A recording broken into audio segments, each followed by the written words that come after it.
Not every explicit phonics curriculum uses the same sounds and same spelling rules in the same way. They're very similar but not exact. So to help your student not become confused or feel like they're starting over again, we would recommend that you stay with the Literacy Essentials curriculum.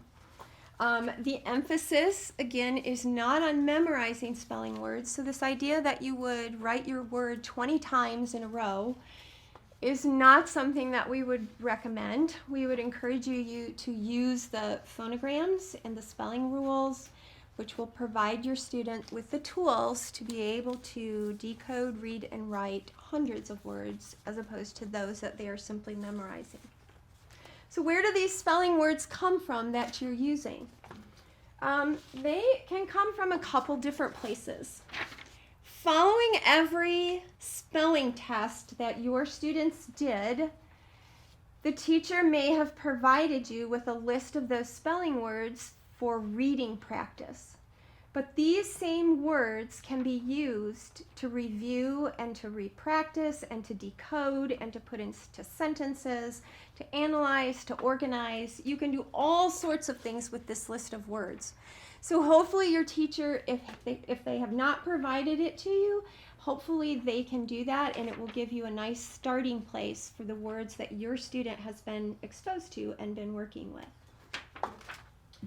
You might also take those words from any of the reading material that your student is reading or working in that is at their grade level. So choose 5 to 10 spelling words from one of the books that is at their level and use those spelling words in a number of different ways for practice. So the words from the book are becoming the words that you are practicing. They're becoming your spelling words. All right, specific things that you can do with those spelling words. You can create flashcards to help with the two-way pronunciation of spelling words. So we say island, but when students spell, they would say island.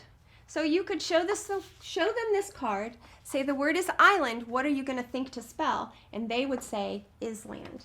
You could do the same thing with sailor. We say sailor, but when we think to spell, ask them, what do we say? And they should say sailor. Again, they should say again. And we used this as an example in the earlier video. We say said, but when a student spells it, ask them, what are you going to say to yourself? And they should say said. So you can create cards to help with those two-way pronunciations and just work through with students. Another little idea recommended by Literacy Essentials is to create a tiny picture on a card, and the student could even do this. So the word rain uses the 2-letter phonogram AI, and they can have 1 drop for the A and 1 drop of water for the I, and the 2 drops will help them remember that that A sound contains 2 letters. So another idea of things you could do with a spelling word. If you are working with homonyms, you can create a card and let a student, or have the student create the cards, and draw the tiny picture to differentiate between the two. Ant and ant. You can sort the spelling words that you take from books or from those lists into a number of different types of organization. In this particular one, it's nouns and verbs. So as you go through, you can work with your student to put those words in the correct column, and then you can help them mark and decode and then have them read back to you. You can also include consonants, opposites, compound words, suffixes, which are the endings to words, those ings, and ed sounds at the end. You could do phonogram pairs. You could create lists of silent E words. You could do synonyms. So taking all of those words that are either on that sheet or the words that you have chosen from the material that they're reading and organize them based on their sounds or their purpose. Another idea, using the phonogram patterns, this is the sound of E-A. And students are going, when they come to words that have that specific sound and phonogram in them, they can start creating a list and putting it in that list. Another idea would be to create a scrambled word list. So students are responsible to unscramble the word and then decode it or mark it. Decode means to mark it. And then you would have them read those words to you. You could also use those words in a dictated sentence. When you dictate a sentence to your student, you are telling them what to write, and they are the ones writing it on the paper. So using those 3 words that they unscrambled, you might create the sentence that says, "The clerk will shine the beautiful vase." Now, when you do that, you can pull in all kinds of good stuff related to grammar and complete sentence writing.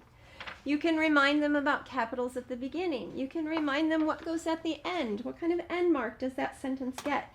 You can talk about the subject. Who's that sentence about? You can talk about the predicate, what's happening in that sentence. You can find the verbs in that sentence and go back and put them on your noun and verb sheet. You can find the nouns in that sentence. So there are all kinds of things that you can do with those 3 spelling words that you had them unscramble, mark, read to you, and put in a sentence.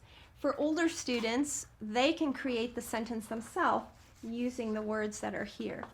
I would encourage both you and your students, if they're older and writing their own sentence, that the other words in the sentence are at the knowledge level of the student. So a 2nd grader would not use words above their level in the rest of their sentence, and you would not give them a word that was beyond what they had learned for their spelling words.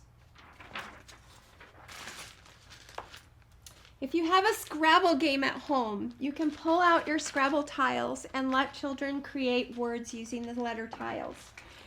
One idea is to take the letters of a word and put them at the top of a table, add a few extra ones, mix them all up, and then give students the sounds or phonograms, have them pull the letters down and create the word. For example, if the word were paid, you would say, pull down the tile that represents the phonogram P. They would find the P, pull it down.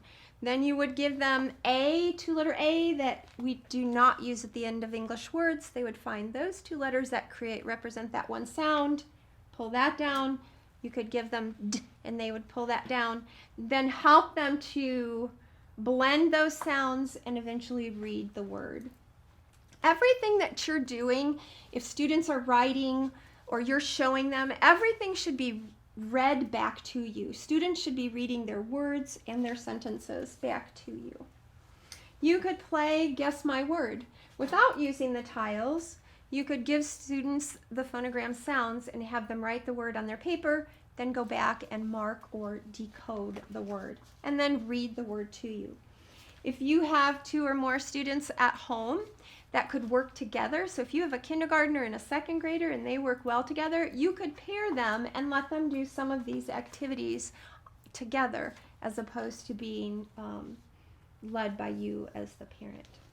A couple other important things to think about as you're working at home.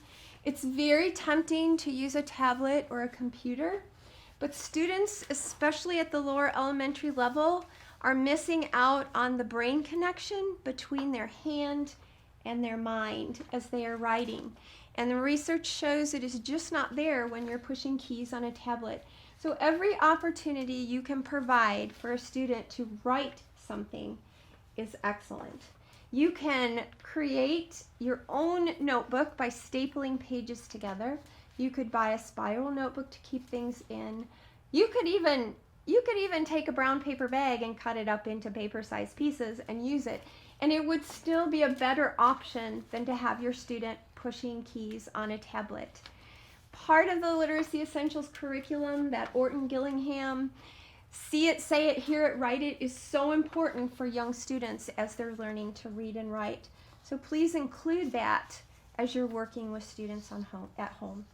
So just to kind of go over some ideas, stay within the curriculum, work on the sounds and not on memorizing. Think about where your words are going to come from, maybe from an old spelling sheet or maybe from reading material that the student has. Don't forget the importance of putting pencil to paper. It could also be a dry erase board on a dry erase marker on a whiteboard, another good way to get them writing. And then have students read everything to you that they write. So all of their sentences that they've created, all of their words that they've pulled down, that they've unscrambled, that they've decoded, give them the opportunity to read out loud to you. So I hope you find some of these ideas helpful as you're working at home. And we are here to answer any questions and to offer more ideas if you need them. Thank you.